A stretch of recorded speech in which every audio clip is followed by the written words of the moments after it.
BlackRock's Bitcoin Income ETF nears launch at a 0.65% fee. BlackRock filed a fourth amendment to the registration for its iShares Bitcoin Premium Income ETF on Tuesday, locking in a 0.65% sponsor fee for a fund that will trade on NASDAQ under the ticker BITA.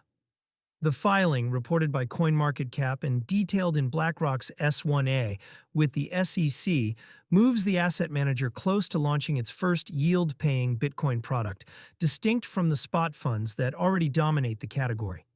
The number that matters here is the fee. At 0.65%, BITA sits below the two largest covered call Bitcoin funds on the market, YBTC at 0.95% and BTCI at 0.99%. BlackRock is not entering this niche as a premium option.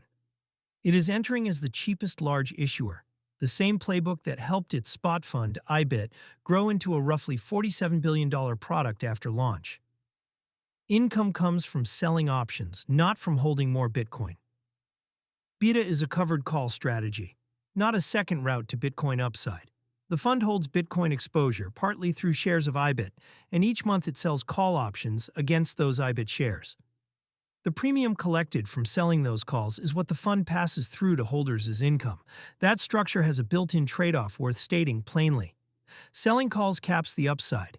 If Bitcoin rallies hard in a given month, the fund keeps the option premium, but gives up gains above the strike price it sold.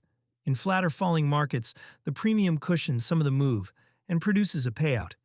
In a sharp rally, holders earn the income, but watch a spot holder outrun them.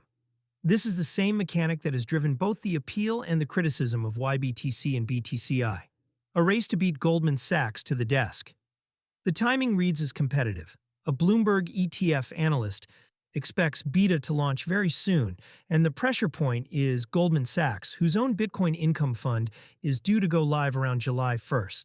The S1A disclosed $999 million in net assets with seed capital already deployed, the kind of detail that typically appears in the final stretch before a fund starts trading.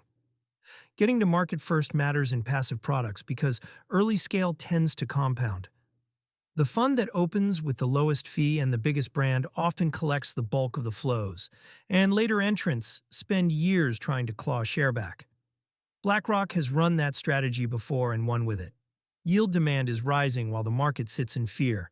The launch lands in a cold tape.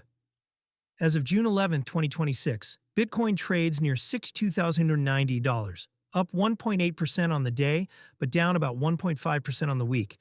And the Crypto Fear and Greed Index reads 16, deep in extreme fear. Markets like this are exactly where income products find an audience. When price appreciation stalls, a monthly payout becomes the reason to hold, rather than the upside. For crypto users who already think in terms of yield, the appeal is familiar. Many on-chain holders chase return through staking and yield programs, accepting smart contract and lockup risk to put idle assets to work. BITA offers a managed, regulated version of the same instinct, a covered call wrapper that produces income from volatility instead of from a protocol, with the trade-offs handled by the issuer rather than the holder. It is not the same risk profile, and it is not self-custodied, but it competes for the same dollar. The broader read is that the institutional toolkit around Bitcoin keeps widening. Spot funds gave allocators clean price exposure. Index futures gave them a hedging venue.